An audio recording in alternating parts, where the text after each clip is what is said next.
You leave it all behind.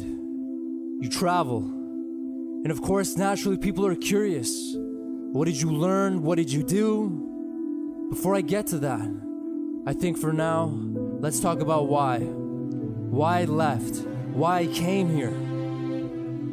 That empty feeling was back. Restlessness, dissatisfaction. It had been coming and going. This night it was stronger than usual.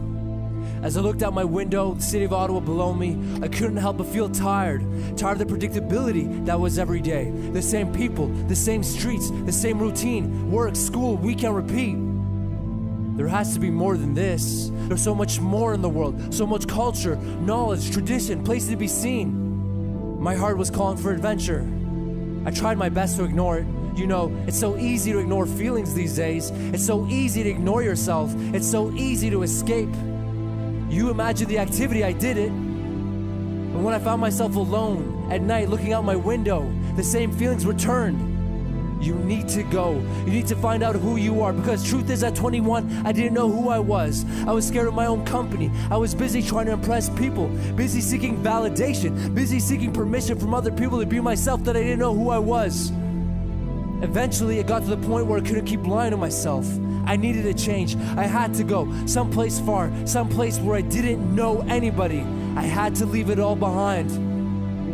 I wanted to see the world, and most importantly, I wanted to find myself, my values, my purpose. We're all caught up in this notion that life is this race, and they tell us that happiness is just around the corner in this circle of life. So we run and we run. We run into our careers, we run into relationships, we run into adulthood, we run into the future without taking a moment to stop and see what direction we're going. And if that direction is the one we chose or the one society chose, the one we chose or the one we're supposed to choose, then what happens when we run without looking? We settle. We settle for relationships that are not bad, but not good. We settle for jobs that are not bad, but not good. Why? Because we're all scared. We all focus on what we don't want in our life, and we never take the time to focus on what we do want. We don't want to be lonely, so we settle in relationships. We're afraid to take a chance, so we settle in our careers, and our life just comes and passes. It wasn't good, but hey, it wasn't bad, right? The truth is, it can all be good, but we need to take the time to find out who we are and what we want. Leaving it all behind doesn't have to make sense to everyone. It only has to make sense to you. That's why I came here. If you don't know your values, how are you supposed to make decisions? You're gonna let society tell you what to do and how to live?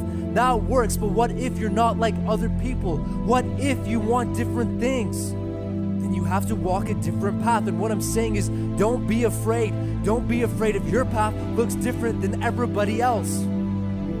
But Arash, finding yourself doesn't pay the bills. Well, guess what? The Arash coming back home isn't the same Arash who left. When you leave it all behind, you will change, you will grow. When you come back, everything will be the same, but you will be different, and your life will be a product of your values, not society, not fear, not anybody. You might think the hardest step is leaving. You're wrong. The hardest step is coming back, saying bye to people who have changed your life, people who you will never forget, saying bye to a place in the world you will always be indebted to, saying bye to people who you know deep down you will never see again. But it's all worth it, because the journey changes you. It leaves marks on your memory, your consciousness, your heart. You take something with you, and hopefully you leave something behind.